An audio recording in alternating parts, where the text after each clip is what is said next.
Hello. आज हम शुरू करते हैं टेरिडोफाइटा। और टेरिडोफाइटा का इसका इंट्रोडक्शन देखेंगे। टेरिडोफाइटा जो है टेरॉन और फाइटा इन दो वर्ड से मिलकर बना हुआ है। टेरॉन का मतलब होता है फीदर्स और फाइटा का मतलब प्लांट्स। तो इसका मतलब होता है कि लीव्स फीदर लाइक होते हैं। इन प्लांट्स में लीव्स जो हैं वो फीदर लाइक होते हैं, जैसे कि ये फीदर होता है, इसमें ये फीदर लाइक लीव्स होते हैं। ठीक है। स्टडी को हम कहते हैं टेरिडोलॉजी।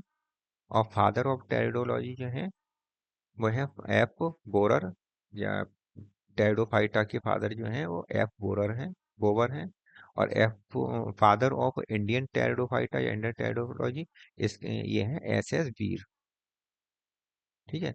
तो यहाँ तक आपको ये इंपॉर्टेंट चीजें हैं, फादर ऑफ टेरिडोफाइटा और फादर ऑफ इंडियन टेरिडोलॉजी क्या है, बोवर है फादर ऑफ टेरिडोफाइटा, और फादर ऑफ इंडियन टेरिडोफाइटा है वीर।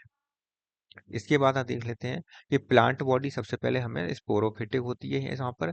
इससे पहले जो प्लांट जो थे एल्गी और ब्रायोफाइटा उसमें स्पोरोफिटिक नहीं था बल्कि गैमेटोफिटिक प्लांट बॉडी थी। तो फर्स्ट टाइम हमें देखने को मिलती है यहाँ पर स्पोरोफिटिक प्लांट बॉडी या डिप्लॉइड प्लांट बॉडी। टेरिडोफाइटा जो होते हैं कार्मोफाइट होते हैं। कार्मोफाइट का मीन्स होता है कि इनका प्लांट बॉडी डिफरेंशिएटेड होती है, लीव्स में, स्टेम और रूट्स इन तीनों में डिफरेंशिएट होते हैं। फर्स्ट टाइम हमें देखने को मिला वेस्कुलर बंडल्स प्रेजेंट होते हैं इसमें टेरिडोफाइटा में। इससे पहले ब्रायोफाइटा में और एल्गी में वेस्कुलर बंडल नहीं पाए जाते थे, यहाँ पर वेस्कुलर बंडल पाए जाते हैं।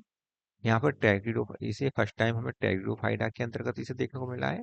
फर्स्ट टाइम हमें यहाँ सीडेड हैबिट देखने को मिला है। सीडेड हैबिट किस में होती है क्या, हाँ, क्रिप्टोगैम्स में होती हैं। वेस्कुलर क्रिप्टोगैम्स कहलाते हैं। एम्ब्रियोफाइटा वेस्कुलर एम्ब्रियोफाइटा कह सकते हैं इन्हें। और ट्रैकीड एम्ब्रियोफाइटा। तो ये सब जो इम्पोर्टेंट पॉइंट्स हैं जो पेपर में पूछे जाते हैं कि वेस्कुलर बंडल इसमें पाए जाते हैं नहीं, या ट्रैकोफाइटा के अंतर्गत आता है कि नहीं आता है, सीडेड हैबिट होती है इसमें नहीं होती है, वेस्कुलर एम्ब्रियोफाइटा होता है या ट्रैकीड एम्ब्रियोफाइटा होता है। तो ये सब पेपर में पूछे जाते हैं। कार्मोफाइट होता है ये। ठीक है। नेक्स्ट देखिए, कार्म क्रिप्टोगैम्स जो होते हैं वो एल्गी ब्रायो और टेरिडोफाइटा, ये तीनों कैसे होते हैं, क्रिप्टोगैम्स होते हैं।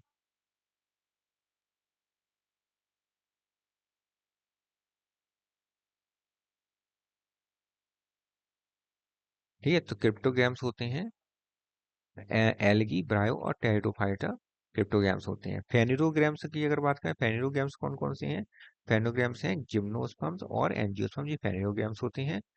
ए ट्रैक्योफाइट्स के अंतर्गत आते हैं एल्गी और ब्रायोफाइटा। ए ट्रैक्योफाइट्स के अंतर्गत आते हैं एल्गी और ब्रायोफाइटा आते हैं।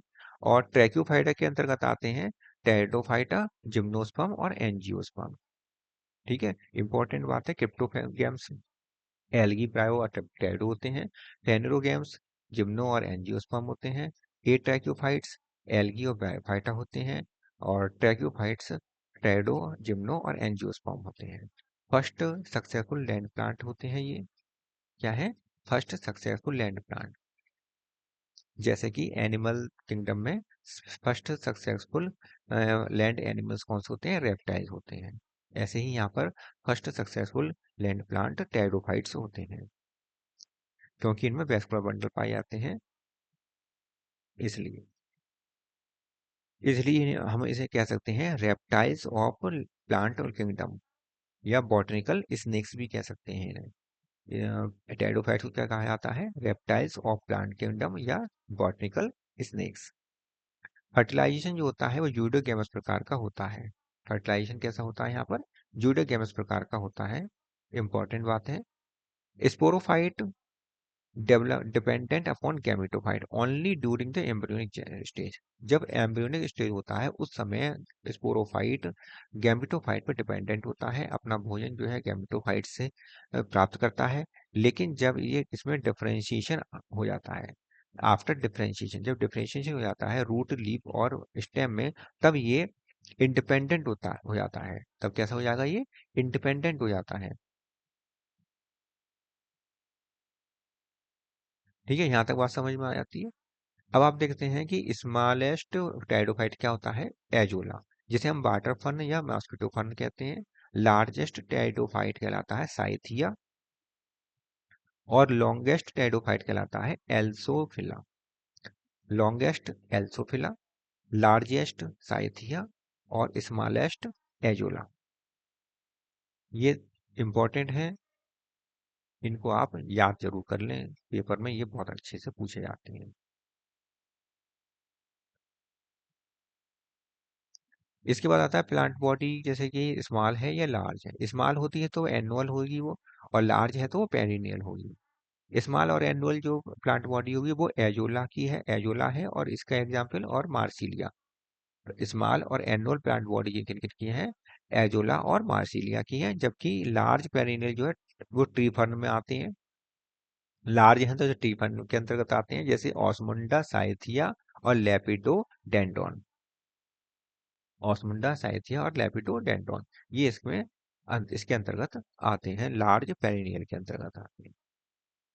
आज की क्लास में यहीं पे ख़त्म कर लेते हैं, और हमारे जो एप्लीकेशन है ग्लोबल एनएस बायोलॉजी, इसमें आप जाइए और वहाँ पे आपको जो कोर्स परचेज करना है कोर्स परचेज कर लीजिए। आपको पीडीएफ चाहिए अगर टीजीटी पीजीटी बायोलॉजी के, टीजीटी और पीजीटी बायोलॉजी को अगर आप कर रहे हैं, पेपर आपने भर रखा है, फॉर्म भर रखा है 2022 वाला, तो उसके लिए जो पीडीएफ की ज़रूरत होगी आपको, इस समय टाइम बहुत कम है, पीडीएफ की ज़रूरत होगी। पीडीएफ आप परचेज कर सकते हैं, टीजीटी वाले बच्चे भी और पीजीटी वाले बच्चे भी पीडीएफ को आप परचेज कर सकते हैं। ठीक है, तो पीडीएफ को आप परचेज कर लीजिए एप्लीकेशन पर जाकर, और एप्लीकेशन का जो लिंक है वो आपको डिस्क्रिप्शन में आपको मिल जाएगा। तो आज की क्लास यहीं पे खत्म करते हैं। आप एप्लीकेशन पर जाइए, वहाँ अपने कोर्स देखनी चाहते कोर्स देख लीजिए, और आपने 2022 का भर रखा है तो आप पीडीएफ ले सकते हैं। और आप एनसीईआरटी का कोर्स करना चाहते हैं केवल, तो एनसीईआरटी का बैच उसमें है। और टीजीटी पीजीटी का आप फुल कोर्स करना चाहते हैं तो उसके लिए भी आपको फुल कोर्स का भी आपके लिए है, ऑप्शन है। और यदि आप हरियाणा से हैं तो हरियाणा वाले बच्चे भी उसमें, हरियाणा का अलग बैच चल रहा है, और राजस्थान के हैं तो राजस्थान का अलग बैच चल रहा है। तो आप पहले एप्लीकेशन पे जाइए, वहां जाकर अपने हिसाब से अपना कोर्स परचेज कर लीजिए। ठीक है, तो मिलते हैं फिर नेक्स्ट वीडियो में।